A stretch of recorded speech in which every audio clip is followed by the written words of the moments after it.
your problem?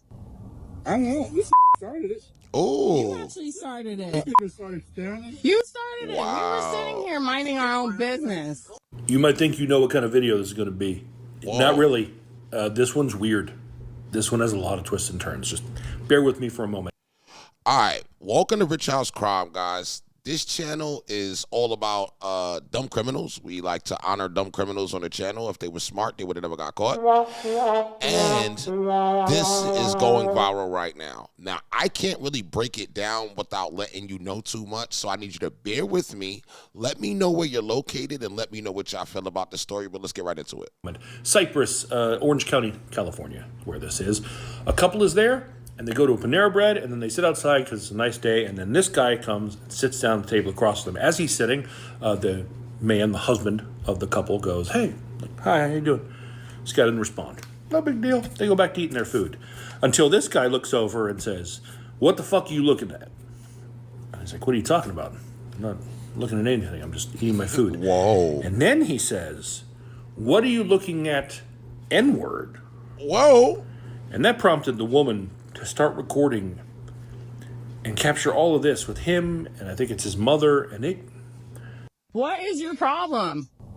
I don't know. You started it. You Joe. actually started it. You started staring at it. You started it. We were sitting here minding our own business, looking around. That's why I moved out of this state. That's cute. So fucking like you. Right? Where you from, anyway? Who you fucking do? Exactly. Mind your own fucking business. Fucking Chino. Put up your ass. Let's try it. Let's see what happens. Oh my god. Take that crock up your ass. I said hi and stared. You didn't say hi. You did not say hi. I said hi. Oh, that's crazy. Pussy. Oh, now hold on. What would you do at this situation? Real quick. I want to know, the people that are watching, if you was a female, you're a couple, you're out eating, and then this is what you see. What would you do? How would you handle this? That's the biggest one right here. White. I mean, Wow. what he said was bad. I did not anticipate her joining in, though. Me either, though. I didn't anticipate Didn't see that coming. I thought she was going to sit there and sip her coffee, but no. Jumped right in there with him. The video had terrible audio, and it needed a lot of editing, and obviously words needed to be censored and all that kind of stuff. On top of that, there wasn't like a massive sense of urgency because the people who recorded this are white. So, like, even though he's saying horrible things, it's not hate crime because they're white and he's using the N-word. He's just awful. In the meantime, the whole world's on fire, and I'm doing videos about that. So I hadn't, like, posted about this quite yet. And then I heard back from the woman who recorded the video, and she's like, "Hey, I got a call from a homicide detective." A grieving widow and family searching for answers in Cerritos today after her husband was murdered, again in broad daylight while out on a walk. His name was Cuauhtemoc Garcia. To friends and family, he was simply Temo, a husband, father, brother, a successful businessman. Sunday night family dinners, a must. Those dinners and his love of good food, says his family, inspiring Temo to work out every day. And that's what the 66-year-old was doing on February 25th at 12:30 in the afternoon on the bike path here at Don Canabi Park, where he was a regular. Not far behind him, police say this couple followed. The female detectives observed seemed tense, clutching her purse and wearing a face mask. At times running, they eventually catch up to Temo, say detectives, but exactly what happened next is a murder mystery. The couple, now persons of interest because they were last seen running from where the sound of gunshots shattered the quiet and peace of the park and leaving Temo dead on the bike path. You see that, right? Oh, my God. I mean, the detective saw it. That's why he contacted her. He's like, "Do you know who they are? Have you found out who they are yet? Because we believe they are these persons of interest in this homicide, and we would like to talk to them." She's like, "No, I haven't identified him yet." So she let me know, and I'm like, holy crap. I can do a video and do the whole who is this, and we can find them. Let me get that out this week, because this was over the weekend. However, In the meantime, she sent that video to police, and I believe between that video giving them a better look and probably some tips from people, I think they were able to figure out who they were. And then they tried to stop a car that they believed was them, and the car fled.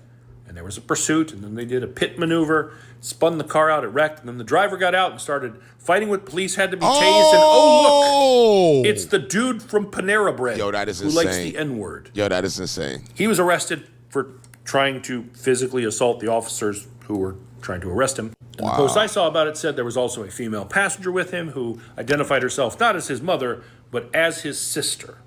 Now, unfortunately, none of that will bring back 66-year-old Cuauhtemoc Garcia, a father, a husband, a business owner, who was killed for no good reason. It won't bring him back, but it might bring his family some sense of justice. And this is what I want to point out. That is happening, at least in part, because this couple was just having lunch and had an encounter with some weird people and recorded it because they weren't comfortable. They were doing it for their own safety. And then they put it online because they're like, people shouldn't be allowed to behave like this. They put it out there. And then because they did, this whole separate incident, detectives saw that and were like, hey, this is our people. And that helped lead to them being arrested and these people here possibly seeing justice. The internet is one giant small town. If you experience something weird, don't be afraid to record it.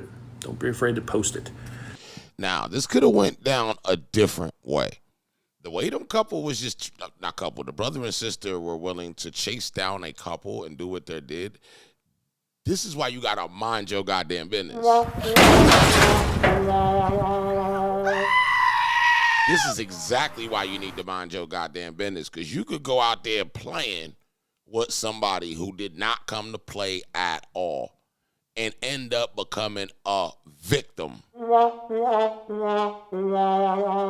let's start from the beginning. When people come off like, the fact that he's calling white people that is something off with him, you could tell like he's trying to get you riled up. He's like a fire starter. You could tell he tries to like rile people up. Now, a smart person to detect that, and you'll realize that there's a reason why he's probably doing that. You also got to be smart enough to realize that every fight ain't your fight. Now, do I think that the couple was smart for pulling out that camera?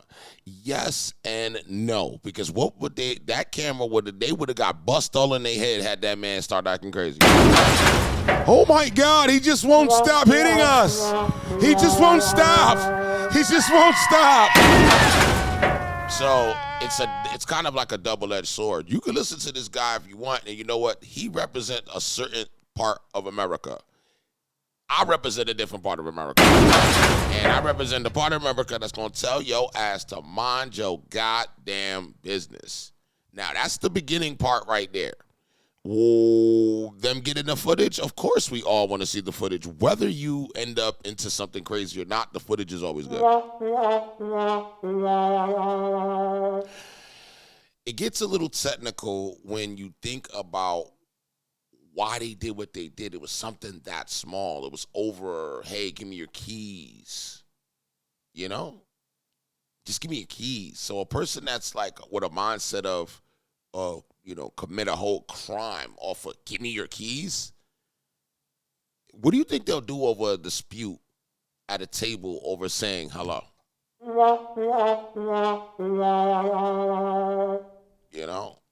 The sister, which, I am happy that I figured out it was a sister, because I wanted to say that people that are like that, they always together, they're always like in the same vicinity.